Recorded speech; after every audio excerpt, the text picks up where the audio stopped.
Acción, tu revista mensual de cine y series, con los mejores estrenos de cine, fichas y reportajes coleccionables, series de televisión y 4 pósters todos los meses. Búscala en tu kiosco. Hola, muy buenas amigos, amigas, seguidores, seguidoras del canal Hacen en YouTube. ¿Qué estamos otra vez? ¿Qué vocecita me ha salido? Jaime Vicente Echagüe. Convocado por Juan Carlos. Juan Carlos nos ha pedido que hablemos de esta película del año 1999, una película dirigida y escrita por Todd Solondz con Jane Addams, Lara Flynn Boyle, Philip Seymour Hoffman, Cynthia Stevenson, Dylan Baker. Esta película titulada Happiness. Juan Carlos, muchísimas gracias, lo primero de todo, por confiarme esta crítica a la carta. Y muchísimas gracias por hacerme viajar a mi pasado, por reencontrarme o hacerme reencontrarme por primera vez en 25 años, que se dice pronto, con esta película. Estamos en el año 1998. Más o menos por aquellos años se estrenó Titanic, por aquellos años se estrenaba Starship Troopers, por aquellos años se estrenaba Armageddon. El año también en el que se estrenó Salvar al Soldado Ryan, y también el año en el que se estrenó la película que nos has pedido, Juan Carlos, que es Happiness. ¿Qué quiero decir con esto? Esta película para mí es legendaria. En un año, como podéis ver, o años aproximadamente, año arriba, año abajo, con cuestión de meses más o menos, entre el 97 y el 98, se estrenaban blockbusters como los que os acabo de nombrar. Un servidor, sin embargo, aparte de ver esos blockbusters, era snob, pero no tanto, también se fijaba ya en las calificaciones de los críticos. Se fijaba ya en las estrellitas cuando uno tenía, pues eso, unos 18, 19 añitos más o menos. Y una de las que mejor calificación tenía, de las que estaban ahí en el top, si no en el primer puesto, sí que estaba entre los 3 primeros, era la película que nos has pedido, Happiness, dirigida por un director del cual yo no había oído nombrar en mi vida, protagonizada por unos actores que, al menos por nombre, tampoco me decían nada. Pero eso a mí me daba igual, yo por supuesto tenía que ir a verla. Diréis, joder, este tío se metió en el cine totalmente desprevenido. Pues no. O sea, por aquel entonces había internet, comparado con lo que supone hoy internet, no había internet. O sea, no había nada, nada, pero sí había periódicos. Sí había suplementos de fin de semana de los periódicos donde yo veía esas estrellitas. Sí había muchas revistas de cine, entre ellas, por supuesto, la revista Acción. Y leías cosas, te enterabas también de cosas, también se hacían spoilers, incluso en la era pre-internet, o por lo menos cuando internet estaba dando esos primeros pasitos a nivel doméstico, ya había información, no ibas en pelotas al cine, no me pilló tan desprevenido Happiness, en el sentido de que sabía que iba a haber una salvajada, sabía que iba a haber una película muy bestia. Incluso sabía de un diálogo en concreto al que me referiré después, ya cercano al final, y que posiblemente sea el punto, iba a decir el punto más alto, quizá habría que decir, hablando de esta película, en el punto más bajo de la película, porque en esta película de lo que se trata es de tocar fondo. Fui muy informado al cine a ver esta cinta de Todd Solondz, que como todas las de él, tenía una distribución, vamos a decir, escasa, en el mejor de los casos. Posiblemente no te la encontrarías por aquel entonces más que en un par de cines, en versión original, pese a que había venido de ganar un premio en el Festival de Venecia. Pues pese a todo, pese a toda la información que yo tenía, pese a saber ese diálogo en concreto, pese a saber que lo que iba a ver no era precisamente una película ni de Spielberg ni de Michael Bay, la película, aún así, me pareció una salvajada, en el sentido de que me violentó muchísimo. Esta es una película, y vamos a poner ya las cartas sobre la mesa, directamente, en la cual vais a encontrar lo siguiente. Vais a encontrar onanismo compulsivo. Vais a encontrar a una mujer que pasa de ser violada a ser una descuartizadora. Vais a encontrar eyaculaciones y vais a encontrar pedrastia. ¿Cómo suena? No se puede dulcificar más. Cuando me llegó la petición de Juan Carlos, mi duda y mi miedo, ¿por qué no decirlo?, era ver cómo me iba a tomar esta película 25 años después desde que la vi. Porque claro, con 19 años se ven las cosas de una manera, pero con 44 se ven de otra muy diferente. O sea, no lo voy a llamar madurez, no me corresponde a mí decir eso, no voy a apuntar tan alto. Pero es verdad que esta película me ha hecho pensar en que no siempre somos el mismo espectador. O sea, ni siquiera cuando hemos cumplido ya esa mayoría de edad, ni muchísimo menos. Y os diría que cada década y cada generación que pasa todavía menos. Y así hasta el final de nuestros días. Tampoco yo voy a ser el mismo espectador ahora que con 60 años. Una película como Happiness, tú la ves con 19 años y dices, joder, qué sobrada, qué salvajada.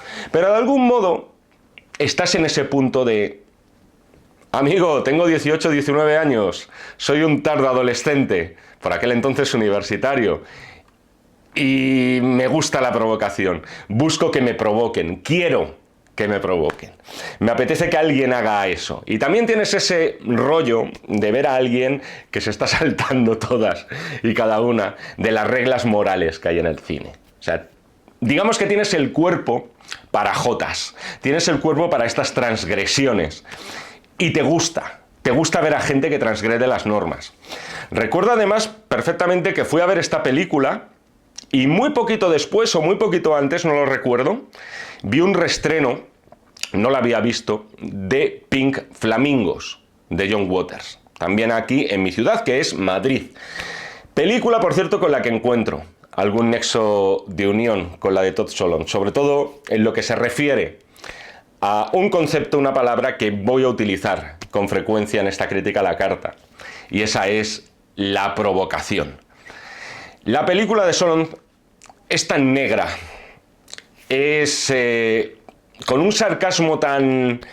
es que no sé si llamarle ni siquiera sentido del humor, tan amargo, que ya empieza desde el mismo título. O sea, nadie es feliz de los personajes que vemos en Happiness, absolutamente nadie. Y el que cree que es feliz, en realidad lo que está haciendo es hundiéndose más y más en la mierda. O sea, podemos establecer, de hecho, diferentes grados de infelicidad de acuerdo a los personajes, pero eso lo veremos un poquito más adelante. A lo que iba. Happiness es una provocación, no hay otra palabra. O sea, la cuestión es lo siguiente. La cuestión es en si esta provocación va a algún sitio, tiene un mensaje, tiene un sentido. Más allá que el hecho de que nos enfrenta a situaciones, algunas de ellas, por no decir la mayoría, asquerosas. Y esto es lo que a mí me despierta más recelo.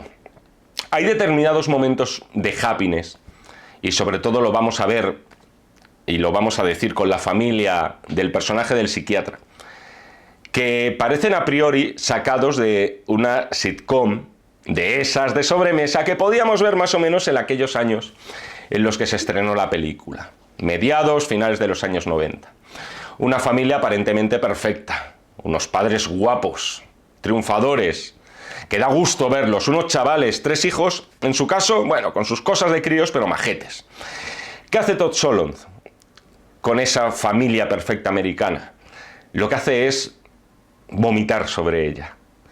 Y otras necesidades que no voy a nombrar para no ser demasiado explícito, porque, joder, la película ya de por sí te obliga a tirar de escatología si quieres hablar bien de ella. Y creo que me quedo corto, efectivamente, diciéndolo de vomitar. Está claro que la visión que tiene Solondz sobre la institución familiar dista mucho de la estampa que se ha exportado desde la ficción norteamericana. Esta de verdad... tirando de tópico, pero a veces los tópicos son ciertos. Esta de verdad es una película dirigida por un enfant terrible, como dirían los franceses. Toma, voy mejorando el francés, ¿eh? Pero de verdad, esto de verdad es un enfant terrible. O sea, posiblemente, echando las cuentas, solo no tendría ni 40 años cuando rodó esta película. Era un treintañero. Y verdaderamente estamos viendo el trabajo de alguien que, por cierto, ya había transgredido con su anterior película, que era Bienvenidos a la Casa de Muñecas, pero que aquí dice, barra libre, voy a vomitarlo todo, hasta el extremo, hasta el punto de que la gente encuentre determinados momentos de esta película de una crudeza tal que suponga un reto para nosotros. Podríamos definir a Happiness como una comedia negra, pero de verdad creo que se queda muy muy corto. O sea, digamos que no es la cara B de la familia perfecta americana, ni la cara C. Lo que hace es mostrarnos esa institución perfecta y tan exportable al resto del mundo de forma monstruosa, pero con monstruos de verdad. Y aquí es donde se me plantea el debate que os decía. ¿Es lícito? ¿Es aceptable desde un punto de vista ético y moral lo que vemos en la película? Es decir, ¿es aceptable o es censurable contar las cosas como las cuenta, bajo la premisa del voy a cagarme en todo, voy a dinamitar la estampa familiar americana por los aires, y para provocarnos exactamente el qué? Para hacernos reír con temas que son extremadamente graves, o para hacernos reflexionar sobre lo que no nos apetece ver o no queremos saber. ¿Es suficiente excusa eso como para hacer chanza de cuestiones, insisto, que no tienen jamás ninguna gracia? Es muy jodido de verdad meterse a juzgar moralmente siempre una película, no solamente esta. Y ya no digamos intentar juzgar moralmente a un autor, en este caso, por supuesto, autor del guión también, que ha decidido hacer una película como Happiness. Es muy complicado porque no me parece justo, es decir, no me parece justo juzgar las películas en función de sus valores, sino más bien en función de lo que te provocan. Y es aquí donde yo también entro en conflicto, porque cosas que con 19 años me podían parecer muy bestias, muy brutas, las ves con esos ojos del gamberrete que todavía tienes dentro. Y el hecho de que alguien hiciera chanzas con ellas, lo entendías dentro del contexto de humor bestia y negro. Viéndolo ahora, me cuesta más encontrarle la gracia. O sea, joder, es que es monstruoso. Son cosas terribles. Alguna os reconozco que todavía me parece simpática. Alguna todavía me parece graciosa. Pero hay momentos en los que yo me pregunto, ¿qué está intentando aquí? ¿Qué estás intentando hacerme, Todd? ¿Me estás intentando provocar? ¿Me estás intentando hacerme reír? ¿O directamente lo que quieres hacer es que me tape los ojos? Estoy en conflicto conmigo mismo y te lo digo ya, Juan Carlos, la verdad es que, o sea, me gusta. Me gustan este tipo de vídeos porque son un reto. Son películas difíciles de analizar desde cualquier punto de vista. Por un lado, por su afán provocador, por su valentía al afrontar según qué cuestiones que siguen siendo 25 años después tabú. Lo valoro muchísimo, me parece una muy buena película, pero por otro lado es una película que yo creo que ya lo hacía hace 25 años, me provoca un enorme rechazo. Hay cuestiones en concreto que digo, joder, Jaime, ya no tienes 20 años, tío, ya no te puedes reír de todo. O sea, he cambiado, me he hecho mayor, si lo queréis. Y si aceptamos la baza de la provocación, hay 20.000 películas en la historia del cine que han jugado con esa misma baza.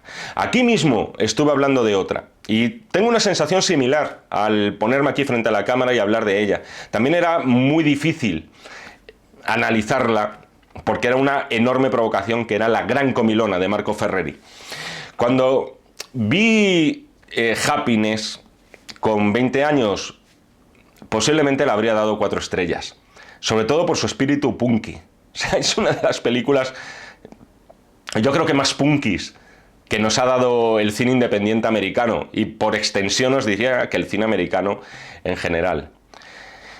Técnicamente es verdad que no creo que sea una gran película. Solondz al final no es un director que se haga notar con la cámara, es alguien más centrado en los personajes que en la cámara. Es un director bastante estático, busca más el encuadre adecuado, eso es cierto. Conclusión, creo que esta vez le voy a dar 3 estrellas y media, un 7 sobre 10. Pero también es una película que depende muchísimo de cuándo la veáis. Y esta de verdad, en realidad depende de casi todo el cine.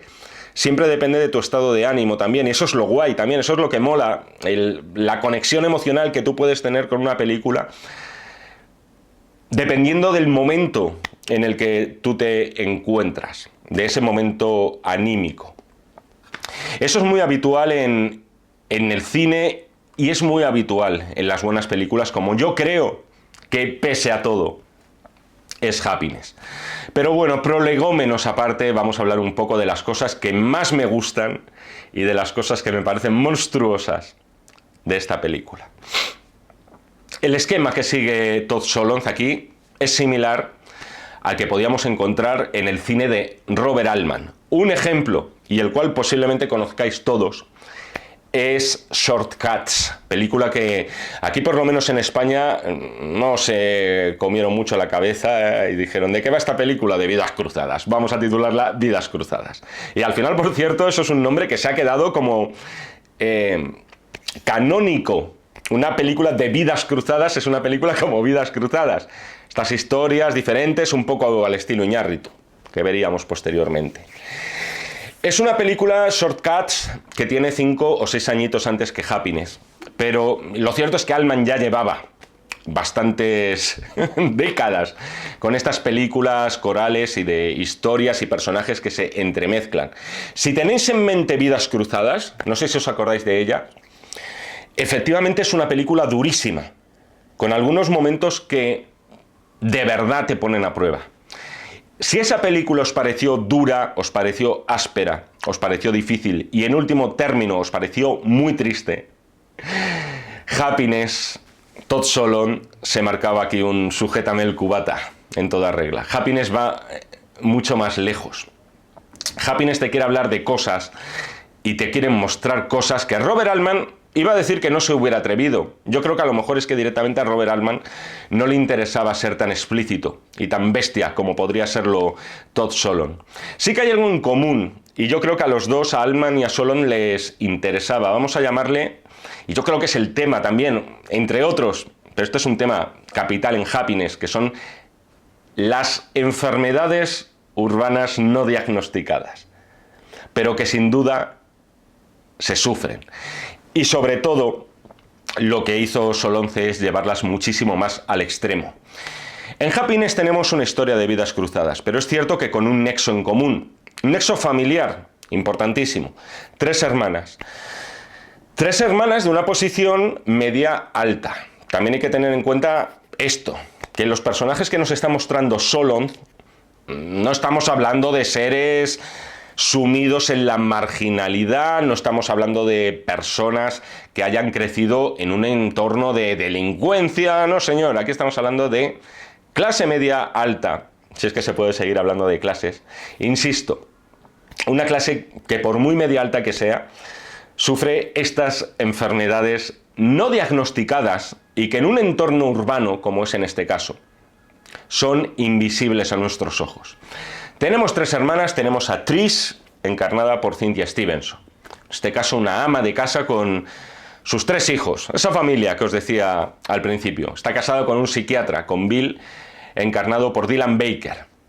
Tenemos a Joy, tenemos a Jane Adams, la treintañera, hermana pequeña. Una mujer, la vemos justo al principio, en una de las pocas secuencias sarcásticas, negras, pero de verdad humorísticas, aptas para todos los públicos de esta película, rompiendo con el personaje de John Lovitz. Me parece muy buena la secuencia inicial.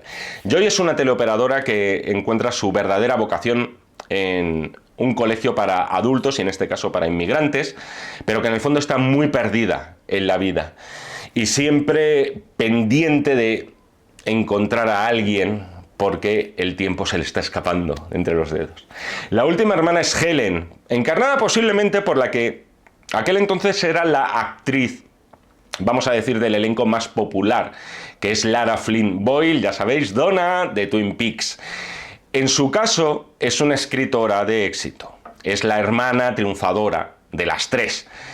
Y también, como todos, en crisis existencial. Porque considera que nadie la quiere o nadie la desea por lo que es, sino por la imagen que proyecta. Hago referencia a esta última para enlazar con el que para mí fue el gran descubrimiento de la película. Esta Helen recibe llamadas de un desconocido, sabremos luego que se llama Allen, encarnado por Philip Seymour Hoffman, que además es paciente de ese psiquiatra. Este personaje sería el único de los principales que no pertenece a la familia, pero sin embargo tiene un nexo con varios de ellos. Allen es un onanista compulsivo, no hay otra forma de definirlo, solamente piensa en el sexo. Ahora bien, en la película nunca le vemos practicar el sexo con otra persona, porque lo practica él solito y muy bien, por cierto. No encuentra mejor forma de hacerlo que llamando por teléfono a mujeres desconocidas al azar y preguntándoles por cosas como qué ropa llevan. Por último están los padres de las tres hermanas, no me quería olvidar de ellos. Aquí encontramos a dos actores, a los más veteranos del elenco. En este caso Ben Gazzara y a Louise Lasser. Louise Lasser fue la primera novia, por así decirlo, o musa, famosa de Woody Allen y presente en algunas de sus primeras películas. Un matrimonio ya maduro, un matrimonio, por supuesto, en crisis. Ya no se atraen, ya no se gustan, ya no se miran, pero sin embargo hay algo ahí un poco buñuelesco porque se resisten a divorciarse. Quizá por ese miedo a la soledad, que también esta es otra palabra que tiene que salir aquí de varios personajes. Estos son los mimbres iniciales de la película.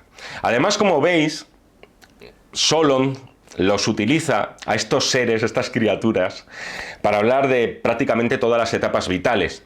Tenemos niños, tenemos adolescentes, tenemos jóvenes, tenemos gente de mediana edad y tenemos personas mayores. De esta forma, Solon lo que te traza es una panorámica de lo que a él le interesa, que es una panorámica familiar 180 grados, abarcando todas y cada una de las etapas vitales y las preocupaciones, cuando no enfermedades sin diagnosticar, que pueden hacer acto de presencia en esas etapas. Ahora bien, esto no es American Beauty, que por así decirlo, la película de Sam Mendes aportaba una visión, no voy a decir descafeinada, porque me parece una muy buena película, pero sí, digámoslo, infinitamente más dulcificada. No os digo yo que sea más realista Happiness, por cierto, pero sí que mucho más dulcificada American Beauty que Happiness. Creo que lo que nos está mostrando aquí Solon, insisto, hablando de realismo y tal, me niego a pensar que lo que nos muestra aquí Solon sea no ya una tónica general, sino que sea especialmente frecuente, por muy pesimista que sea él. Pero es cierto que una película como American Beauty lo que hacía era limar todas las asperezas y todas las aristas más sórdidas que nos muestra aquí Todd Solon. Esta es una película que, para hablar de ella, como estas cintas corales de historias cruzadas, lo mejor es hacerlo de sus personajes, o por lo menos de los que tienen más peso, porque no todos tienen el mismo. Y si me lo permitís, voy a empezar con el que para mí es el más amable de todos, que es Joy, interpretada por Jane Addams, una actriz, por cierto, a la cual la tengo mucho cariño, por tener un papel recurrente en una de mis sitcoms favoritas, de esas series de 20 minutos largos con risas enlatadas, en este caso Frasier. Aquí en Frasier interpretaba a una de las mujeres de Niles, de su hermano, y con las que no acababa muy bien, por cierto. Ella se llama Joy. Joy es otra forma de decir felicidad en inglés. En este caso es un sinónimo. Si lo buscáis sería, podéis decir felicidad es felicidad, joy sería, happiness es felicidad, joy sería como alegría, una traducción alternativa. No deja de ser un sinónimo de happiness, pero joy no es feliz. Joy es infeliz, como lo son todos en esta película. Sin duda es el personaje más normal de todos con los que nos topamos. Por lo menos es el personaje con el que a mí ahora me cuesta muchísimo menos. Me es más fácil empatizar. No tiene... Joder, claro, si lo analizamos, no parece aparentemente que tenga ninguna desviación, no es una persona que esté enferma, y eso ya la hace destacar positivamente dentro de todo este elenco. Verdaderamente está maravillosa aquí esta actriz, está fantástica. Qué grandes actores a veces vemos en series de televisión que... Es cierto que, y no digamos ya en sitcoms, aunque Frasier era buenísima, pero de verdad no los valoras hasta que les dan un papel en el que se tienen que dejar el pellejo, como es en el caso de Happiness. Aquí está fantástica, además con esos ojos. El cine, los actores, las actrices, es cuestión de mirada muchas veces. Esos ojos están permanentemente tristes. Es un personaje que además está a un pasito que separa la juventud de la mediana edad, por lo menos eso se nos da a entender, que está ya un pasito de entrar en esa etapa en la cual las oportunidades sentimentales y de todo tipo, profesionales, vitales, empiezan a pasar más de largo, e incluso os diría que te resulta más difícil verlas cuando se te están cruzando por tu camino. Me ha chocado una cosa, y es casi un apunte sociológico que quiero hacer. Creo que se dice en la película que Joy tiene 30 años. Y claro, Joy tiene 30 años, está sola, no es como una de sus hermanas mayores, no tiene hijos, no tiene pareja. De algún modo lo que le están diciendo, y además con bastante mala leche, todo el rato es que se te va el arroz, se te pasa el arroz, se te pasa. Pero claro, esto sociológicamente, viéndolo ahora, 25 años después, ha cambiado muchísimo. Después de esta película. Es decir, a día de hoy una mujer de 30 años, soltera, sin marido, sin hijos o sin pareja, es que es algo totalmente estandarizado. O sea, porque ya a día de hoy una mujer en el estado en el que está Joy, digamos que, pues claro que va a haber siempre gente que va a hablar mal de ti o que te va a mirar con lástima por, digamos, estar solo en la vida. Pero es cierto que yo a día de hoy lo que veo es mucha gente como Joy, hombres y mujeres en este caso, no es una cuestión de género. Es cierto que con las mujeres, y esto también es importante en la película, es una película en algunos momentos que juega con las dos ópticas, con la óptica femenina y la óptica masculina de las cosas. Bastante interesante si comparamos a lo que son los personajes femeninos de los masculinos y vemos a ver quiénes salen ganando. En el caso de Joy, yo creo que ella está bastante por encima de eso. A día de hoy, ya os digo, nadie te mira o muy poca gente te mira con lástima porque no tienes hijos o no tienes pareja. Es muy humano, eso sí, lo que no cambia, que es el miedo a estar solo. Eso sí que en 1998, en 2023, eso puede seguir ahí. ¿Por qué no? El miedo a la soledad, que es otro de los asuntos que toca la película. Es otra de las cosas, ese miedo a la soledad, que te impiden llegar a esa felicidad del título. Es de los pocos personajes, Joy, a los cuales te puedes agarrar un poco. Pero sin embargo, es de los peores tratados por el resto. Esto también te da una idea de lo pesimista que es Solon con la familia. Es tratada como una apestada por parte de sus hermanas, que la miran por encima del hombro. Una como triunfadora en lo que es su profesión, que es escritora de éxito, el personaje de Lara Flynn, y la otra como triunfadora, también entre comillas, en lo que es su vida personal, con su marido perfecto y profesional reconocido, y sus 3 niños monísimos. Todos la miran, todas la miran con lástima, y sin embargo, Es de los pocos personajes a los cuales dices, joder, no me importaría conocer, o sea, yo no te digo que me muera de ganas, pero joder, si me lo comparas con los otros, dices, venga, vale, nos tomamos un café. Es un personaje muy sensible, eso sí, es muy afectado, es una persona que sufre, como sufren todos los que pululan por esta película. A mí, si me dan a elegir, me quedo con ella, sobre todo en comparación también con sus hermanas. Es verdad que tiene cosas que tampoco acabas de entender, es muy ingenua con ese personaje del taxista, es alumno suyo ruso, de nombre Vlad, encarnado por Jared Harris. Qué joven, me pongo ya como se ponía mi abuela cuando veía las películas, qué joven estaba Jared Harris. No siempre entiendes a los personajes en la película y tampoco es cuestión de entender todo lo que hacen y por qué lo hacen. Y la actitud de ella hacia él, viendo cómo le ha chuleado, a mí me parece, dices, joder, qué blanda eres, ¿no? Cuando lo que se merecía ese tío es cualquier otra cosa. Está gracioso aquí, por cierto, Jared Harris, es un personaje simpático. Vamos con el personaje de Philip Seymour Hoffman. Para mí, de verdad, la gran revelación de esta película. Ya por aquel entonces despuntaba como secundario. Pero es cierto que no era la estrella que después fue. Y siempre me gustó muchísimo eso. Que un actor como él, con un físico como el suyo, pudiera ser la estrella de una película solamente por ese talentazo enorme que atesoraba.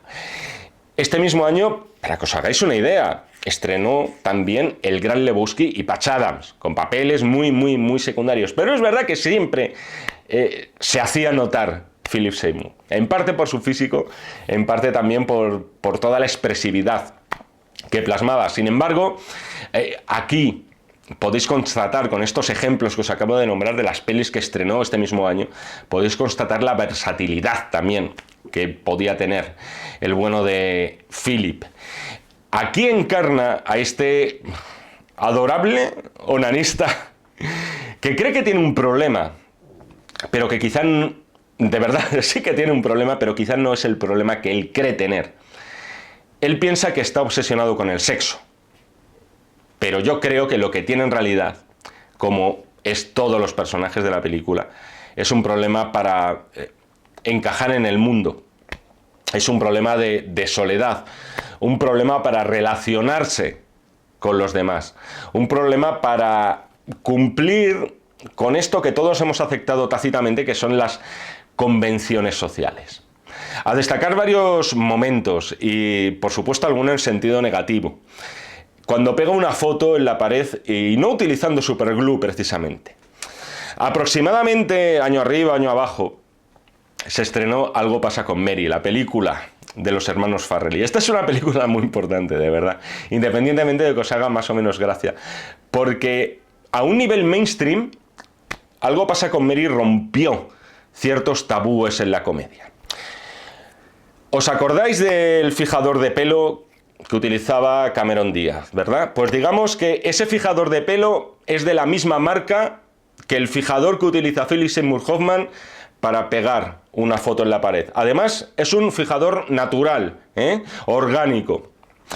¿Es esto sostenible? ¿Es esto justificable? Este momento. Es decir, ¿merecía la pena mostrar esto?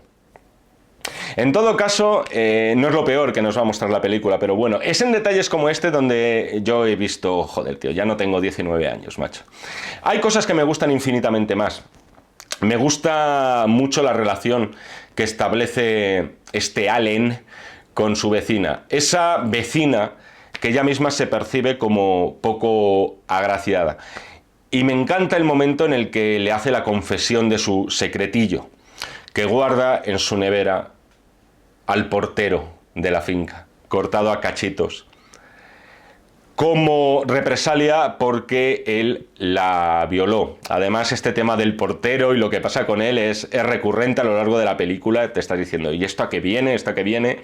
Aquí tienes la respuesta. Ese momento de la confesión, aparte, esta actriz, no me he quedado con el nombre, pero está maravillosa, como todos. Poned atención, y no hace falta que pongáis atención porque se os van a ir los ojos directamente a él, a los gestos de Philip Seymour Hoffman.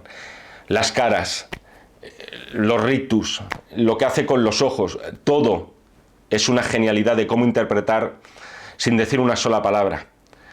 Aparte de la provocación que también tiene este personaje, de verle hacer todo lo que hace como si fuera un auténtico babuino en el zoo, yo también vi aquí a un actorazo y vi que yo lo predije y tal, te tires el rollo.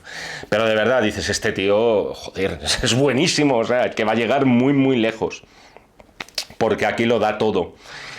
Con vistas con tal de dar vida a un personaje del cual, de verdad, es que prácticamente no sabemos nada, salvo que es un pervertido. Me gusta también muchísimo, esto en las cosas buenas, el encuentro con Lara Flynn Boyle, cuando parece que por fin este hombre, dices, joder, tío, se te ha abierto la puerta, alfombra roja, puedes cumplir con esas fantasías que solo están en tu cabeza y cuando coges un teléfono, porque solo eres capaz de satisfacer tus fantasías con un teléfono mediante. Aquí lo tienes. Y sin embargo, eso, como dice ella, no está funcionando. Me gusta mucho ese plano estático, que es algo muy propio en Solon. Solon no es un director al que le interesa especialmente juguetear con la cámara. A veces hace sus cositas aquí, parte la pantalla en dos y tal, pero no es la tónica. Me encanta el plano estático de los dos, de ellos en el sofá. La mano de Philip Seymour, fijaos en ella, cómo se va acercando a la mano de Lara Flynn. Empieza a sonar la música operística. Hay también muchísima sorna en el uso de la música. Eso no es muy sutil, hay que decir. Y de repente la música, el disco, lo han quitado, se corta de raíz y ella dice, esto no está funcionando, no eres mi tipo. El personaje de Lara Flynn es de los flojitos en el sentido de que no está excesivamente desarrollado en la película, creo que tampoco se busca. Pero podemos decir que es un imbécil integral. Tiene muchísimo menos peso que el resto, pero tampoco sale bien parado. Porque lleva como en plan ahí, quiero transgredir, quiero ese rollo de sentirme sucia para poder luego plasmar y escribir de eso en mis novelas. Y coño, cuando se le pone este señor delante, es verdad que entrado en carnes, no excesivamente agraciado, sudoroso, dice, ni con un palo, Philip Seymour, o Allen, que es tu nombre en la película. La historia del matrimonio maduro de los patriarcas, por así decirlo, que son Ben Gazzara y Louis Lasser, es la historia que a mí menos me capta la atención, es la que menos atractiva me parece. Creo que los dos están estupendos, sobre todo Louis Lasser. Me encanta en ese momento en el que ella va a una agencia y le empiezan a preguntar, ¿está usted casada? Y ella dice, separada. ¿Tiene usted niños? Y dice, no, son ya muy mayores. ¿Tiene usted mascota? Y dice, no, tampoco. Y ella se pone a llorar. Es que esto es real, amigos. Cuando os han hecho alguna encuesta, alguno de vosotros, y te empiezan a preguntar pues, cuestiones, digamos, de tu esfera privada, te empiezan a preguntar primero la edad, te preguntan, ¿está usted casado? Y dices, no. ¿Tiene usted hijos? No. ¿Tiene usted perro? No. Y dices, coño, no a todo, estoy más solo que la una, muchísimas gracias por esta encuesta. Y aquí, en ese instante, me ha parecido gracioso dentro del humor negro de la película, en el que ella cae en esa cuenta. Es una historia, en todo caso, la del matrimonio, en la que siempre me ha costado mucho entrar, en el sentido de que me da la sensación de que están más metidos aquí estos personajes con vistas a tener esa franja de edad, con vistas a tener esa panorámica 180 grados familiar que busca Todd Solondz. Y en lo que se refiere al personaje de Ben Gazzara, es el prototipo de, oye, me quedan aquí los telediarios que sean, voy a echar una canita al aire. Si os parece ahora, vamos con el tema gordo, no me refiero al pobre Philip Seymour, al tema gordo de la película, y es el de la familia de Trish, casada con el psiquiatra Bill, encarnado por Dylan Baker, que está también fantástico en el personaje posiblemente más difícil, que no ya que haya hecho este actor súper secundario y también muy visible en televisión, sino el personaje más difícil que puede tener cualquier actor en su vida. Esta es una gran película de lucimiento actoral y además por parte de actores que ya veis que no habían tenido papeles estelares nunca. A ver, todas las cosas que hemos visto hasta ahora en la película dices, joder, bueno, son sórdidas de narices, pero dices, vale, en un contexto de comedia negra lo puedo entender. Sin embargo, es aquí cuando Todd Solondz dice, nadie se va a escapar vivo de aquí. Vamos a decirlo ya, este psiquiatra, padre de 3 hijos, es un pedrasta. Es más, es un auténtico depredador. Nunca, no tiene suficiente.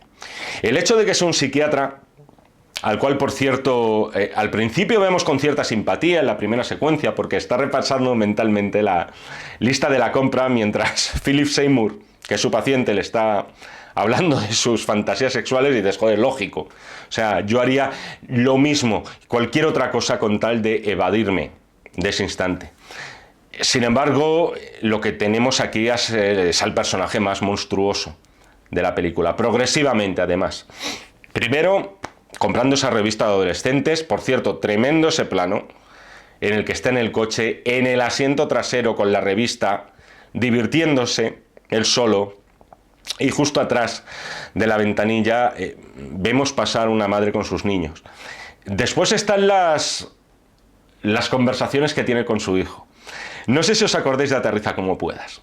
Y esas charlas del comandante, interpretado por Peter Graves, el comandante Clarence era, ¿verdad? Con aquel chaval que si le gustaban las películas de gladiadores, si alguna vez había visto a un hombre desnudo, etc. Las conversaciones con su hijo, que tiene aquí el personaje de Dylan Baker, son eso, pero llevado muchísimo más lejos.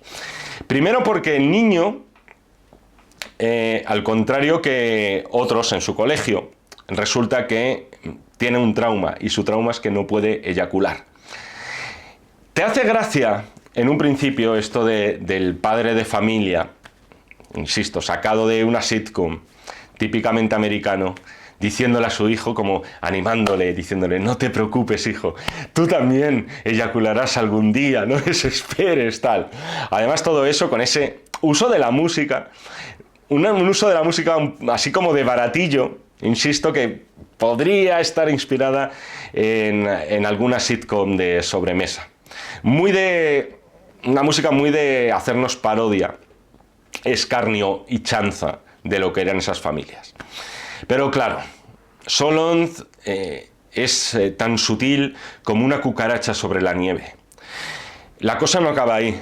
O sea, su hijo invita a otro niño a una pijamada, jugar a la consola y a dormir en su casa. Y este padre pone somníferos en un sándwich. Y suponemos no, viola a ese niño. Lo que sí es cierto es que Solondz, muchísimas gracias, por cierto, por el bien de todos nos ha ahorrado verlo o intuirlo. Toda la historia del psiquiatra es a lo que en realidad es lo más difícil para mí de hacer este vídeo. Es a lo que me ha llevado, confesaros, lo difícil que es juzgar esta película, y en realidad cualquiera, por sus estándares morales. Aquí hay que hablar otra vez de los célebres, y en realidad para mí un poco camelo, este tema de los límites del humor.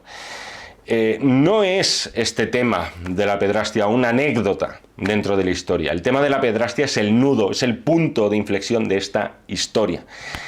Y lo que es indudable es que Solondz lo narra con mucha ligereza. Es su opción. Yo haría eso. Es decir, mostraría una historia desde esta óptica. A mí no me lo pide el cuerpo. Ni me atrevería por un lado, ni me lo pide el cuerpo por otra. ¿Pagaría yo por verlo? Difícil. De esta forma, como hace Solondz, posiblemente no. Ahora bien, la misma libertad que tiene Solondz para narrarlo y para provocarnos es exactamente la misma que tenemos nosotros para decir, por aquí no.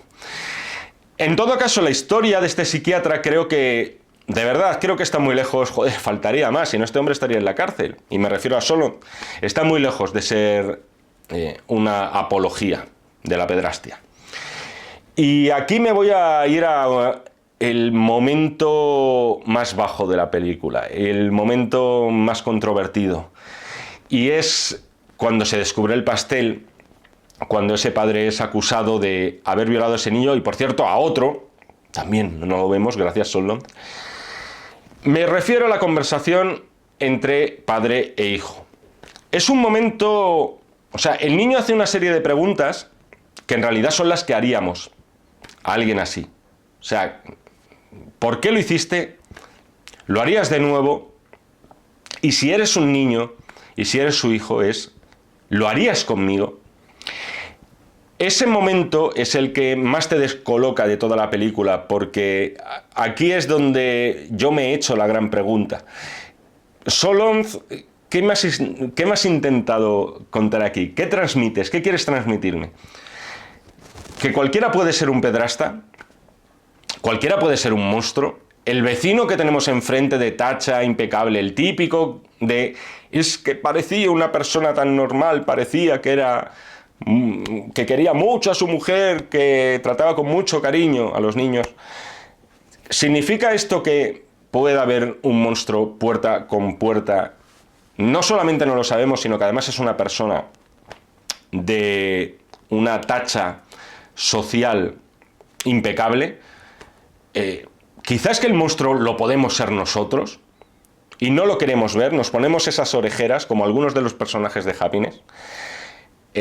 Nos está diciendo que la monstruosidad no es algo que tiene cuernos y un tridente, sino que puede tener la mejor fachada posible. O quizá el director no me estaba tratando de transmitir ninguno de estos mensajes y directamente lo que estaba haciendo era, pues eso, provocarme. Te voy a mostrar lo peor que se puede hacer, lo peor, pero no voy a ser yo el que lo censure. Ya te vas a encargar tú de hacerlo, o no, o te lo tomas a cachondeo. Yo creo que, a tenor de las respuestas que da el padre, y que no voy a reproducir aquí, no por nada en especial, joder, si ya he dicho de todo, pero por si tenéis interés a estas alturas de ver la película, para que viváis ese instante, yo creo que, de verdad, creo que Solon nos está mostrando a alguien profundamente enfermo. De hecho, el personaje lo dice en un momento dado a su mujer, I'm sick. La contestación que le da a su mujer es muy del humor negro de la peli, ¿no? Hay aspirinas en el primer cajón o algo así por el estilo. En ese instante está siendo sincero el personaje. Verdaderamente él es consciente de que es un monstruo. Pero no basta con verlo. El monstruo muchas veces no puede remediar serlo. Se me ha venido, por cierto, aquí a la cabeza una de las películas también muy difíciles y más complicadas, y por cierto, yo os diría que de las mejores españolas que he visto en el último año, que es Mantícora, de Carlos Bermúdez.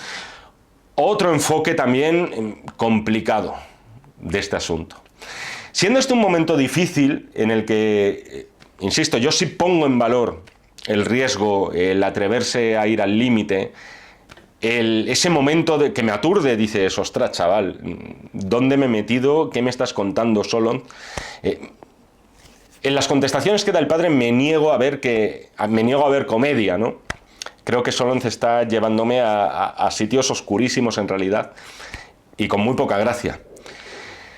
Pero siendo esta parte, os diría que no gratuita, y me parece justificada dentro de este contexto os vais a enterar, la parte final, el epílogo, me parece gratuito a más no poder. Vamos a decir que en una genialidad la película, con esa frase del niño que por fin consigue hacer lo que otros amiguitos suyos hacían en la escuela y a él no le salía. Me refiero al momento en el que lo dice a voz en grito nada más entrar en la casa donde está toda esa familia recuperándose de sus heridas. Pero lo del perro, macho... no, tío, o sea, lo del perro me parece intolerable. O sea, ahí sí que me parece como, joder, o sea, de verdad, no era necesario. O sea, ya había sido lejísimos en la película. Es una tontería en realidad, pero dices, joder, ¿por qué? ¿Por qué? Como decía un gran entrenador de fútbol, ¿por qué rematarlo de esta forma tan punky? que ese es el otro de los adjetivos. Es una de las películas más punkis que he visto en mi vida, en el sentido de me voy a ciscar en todo. Como veis, todo gira en torno al sexo en la película. Tema del sexo. Al final, de algún modo, el niño, el hijo del psiquiatra, podría ser una versión adolescente del personaje de Philip Seymour Hoffman. Quizá Philip Seymour le podría decir así, decirle: hola, soy tu futuro amigo. Ese niño podría acabar como Philip y no tanto como su padre, al que, por cierto, afortunadamente para todos, lo meten entre rejas. Pero volviendo al tema, como veis, todo gira, muchísimo gira en torno al sexo, y como el sexo, de algún modo, en todas sus vertientes, en las versiones más pervertidas hasta las más monstruosas, pasando a la práctica más estándar, no es un atajo, no supone para ninguno de los personajes un camino directo a la felicidad, a ese happiness. Solo el personaje de Joy, el único que verdaderamente alberga un sentimiento puro y que ve más allá de lo que es el mero placer físico. Es que ni siquiera podemos decir que hay una recompensa para ella, porque, a ver, parece ser que la cita que le ha organizado una de sus hermanas, al parecer, va a ser con Philip Seymour. ¿Quién sabe? Puede que en este camino, en este viaje que ha tenido el personaje de Allen, de Philip Seymour, quizá haya cambiado y sea capaz de mantener una relación sin un teléfono de por medio. Por cierto, las secuelas no son solo propias de los blockbusters. Aquí Solond hizo una suerte de segunda parte de Happiness titulada La vida durante la guerra. Pseudosecuela la suelen definir porque son los mismos personajes pero con distintos actores. Y hasta aquí la crítica a la carta de Happiness. Juan Carlos, muchísimas gracias. Ha sido toda una experiencia volverme a meter dentro de esta provocación con patas que es Happiness. Espero que te haya gustado este análisis y espero por extensión que os haya gustado al resto. Ya sabéis, críticas a la carta, hay muchas en camino, hay lista de espera gorda. Pero si tenéis paciencia y ganas, podéis solicitarla y para eso tenéis las instrucciones que hay debajo de este cabezón. Un poquito más arriba, suscríbanse al canal, por el amor de Dios, si queréis, si os gustan estos vídeos, si os mola que lo sigamos haciendo. Y un botoncito al like, oye, eso siempre ayuda. Nos seguimos viendo en el canal de Acción Cine, si así me lo requerís, y por supuesto nos seguimos leyendo en este y en todos los que están por venir de los números de la revista Acción. Muchísimas gracias y hasta otra. Acción, tu revista mensual de cine y series, con los mejores estrenos de cine, fichas y reportajes coleccionables, series de televisión y 4 pósters todos los meses. Búscala en tu kiosco.